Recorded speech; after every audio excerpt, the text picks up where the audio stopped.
हा प्रश्न motion in plain या चॅप्टरवर AIPMT म्हणजेच आत्ताची नीट 1990 ला आलेला आहे. पण ह्या टाईपचे प्रश्न खूप वेळा रिपीट झालेत आणि त्यामुळं नीट काळजीपूर्वक प्रश्न बघा.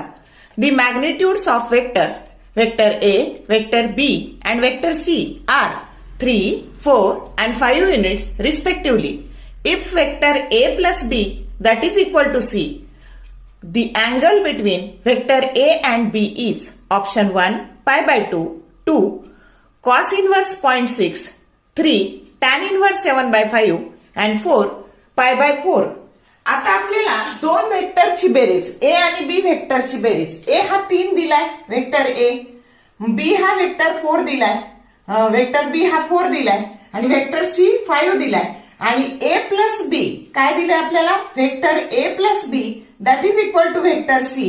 माथी आपण त्याचं मॅग्निट्यूड काढून घेऊ तर ते इक्वल आहेत तर C that is equal to under root of vector A चं मॅग्निट्यूडचा स्क्वेअर प्लस B च्या मॅग्निट्यूडचा स्क्वेअर. मग 3 चा स्क्वेअर आणि 4 चा स्क्वेअर. 3 चा स्क्वेअर झाला 9, 4 चा स्क्वेअर झाला 16. म्हणजे C चं मॅग्निट्यूड हे square root of 25 that is nothing but 5 आलेला आहे. मग याचा अर्थ काय तर हे पायथागोरस नुसार झालेलं आहे आणि म्हणून मग आता हा वेक्टर A वेक्टर B आणि आपल्या ट्रायंगल लॉ नुसार सुद्धा हा वेक्टर C. मग आता A आणि B मधला अँगल तुम्हाला विचारलाय तो आहे पाय बाय 2. आता अशा आणखी कोणत्या कोणत्या पेअर्स येऊ शकतात बघा. तर म्हणजे करेक्ट ऑप्शन हा या दोन्ही वेक्टर मधला अँगल पाय बाय 2 किंवा 90 डिग्री असाही देऊ शकतील. आणि आता पेअर्स लक्षात ठेवा बघा. जेव्हा जेव्हा तुम्हाला A वेक्टर, B वेक्टर आणि C वेक्टर याच्या व्हॅल्यू आता A ची आता पाहिलं आपण A3, B4 आणि C त्यावेळेस 5 असेल तर याच्यातला अँगल जो आहे ना तो 90 डिग्री असतो.